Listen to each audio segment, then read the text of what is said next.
So I've now been daily driving the iPhone 16 Pro for about 2 weeks now. Here's my brief but extensive review, as well as whether or not I think it's worth upgrading to. First, I'm not going to mention the Max at all, whether for the Pro or the base model 16. The literal only difference in them this year is just the size of the screen. So go with the Max if you like a big phone, go with the regular if you like a small phone. So I'm going to talk about both the 16 and the 16 Pro, because they're very similar this year. Let's start by touching on just the Pro features. The Pro features this year are like very focused on Pro level video and audio. If you don't do video and audio literally for your job, you probably don't need these features.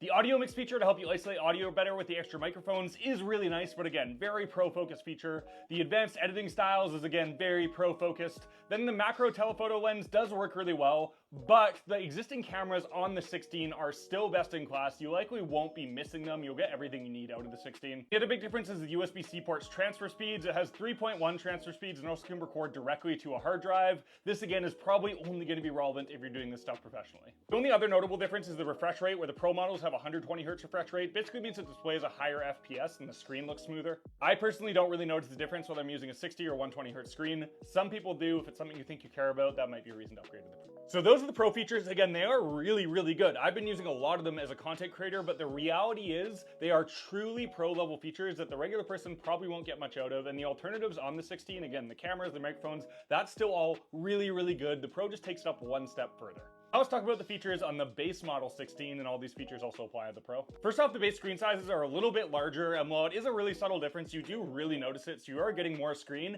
This could either be a good thing or a bad thing. I personally like a smaller phone, so I wasn't a huge fan, but I think most people will appreciate the extra screen real estate. Then the big one, of course, is camera control. This is one of those features where you're not getting anything new and revolutionary. It's just making something you already do quite a bit more seamless. I've been getting a ton of use out of it as a content creator, being able to hold the phone with one hand, hold something with the other hand, and still zoom really seamlessly without having to try and like awkwardly pinch the screen has actually been huge. And then I've actually settled into using it for a lot of other things that aren't zooming. One of my favorite ones is using it to control the aperture, basically just giving you a little bit more camera functionality and control that's easy to access that you wouldn't necessarily have otherwise. Again, it's not a game changer, crazy new revolutionary feature, but it's just optimizing something you're already doing a little bit more. I find it's not disruptive at all. I don't find I accidentally press it or anything. It's integrated very well, and I think it has improved my user experience. And then lastly, the big one, though it's not necessarily iPhone 16, it's kind of what's really focused around it, is Apple Intelligence. This includes things like the AI writing tools, but the biggest one is the new and improved Siri. Now, the new upgraded Siri specifically and just device navigation, I'll admit, was actually pretty bad when it first released in the first very early developer beta, but it's been improving at a pretty crazy rate. Right now we're on 18.1 beta 4, and honestly, like, it's really changed the game in how you use your iPhone. Siri is so much better. The like message summaries where it summarizes like group chat messages, all that type of stuff. Again, it's a little thing, but I think it will eventually fundamentally change how we interact with our iPhones. And again, even though it's not an iOS 16 feature, it's really only going to be available on those devices. So it's definitely worth considering. So should you upgrade? So 16 Pro, unless you're a creative professional or value one of the features specifically on the Pro, I'd recommend passing up on this thing in way for the 16, just because the regular base model 16 gives you so much value and so many of the features that the 16 Pro gives you. Now, when does it make sense to upgrade to the base model 16?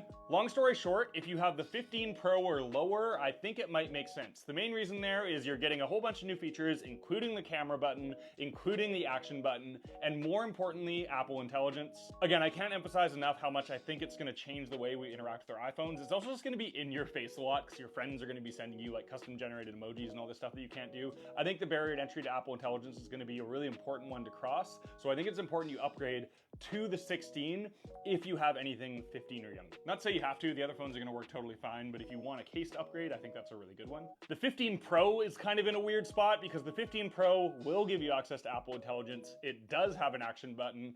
I can't really recommend upgrading from the 15 Pro unless you specifically want the camera control, but again, that isn't really a game-breaking feature. It's really just something that's giving you a little bit of a nice to have. Again, really nice if you're a creative professional, it might be worth it, but unless you value that camera control, I don't think it's going to be worth it upgrading from the 15 Pro. Anyway, I hope that was helpful. I've been really enjoying this phone, though it's not like this big, brand new, innovative upgrade. It's just taking the things that I really love using my phone for and like improving them all by like 20%. Small incremental improvements to things I already like, which I'm all for. If you guys have any other questions, love to hear your thoughts. Are you going to be upgrading? Thanks for watching.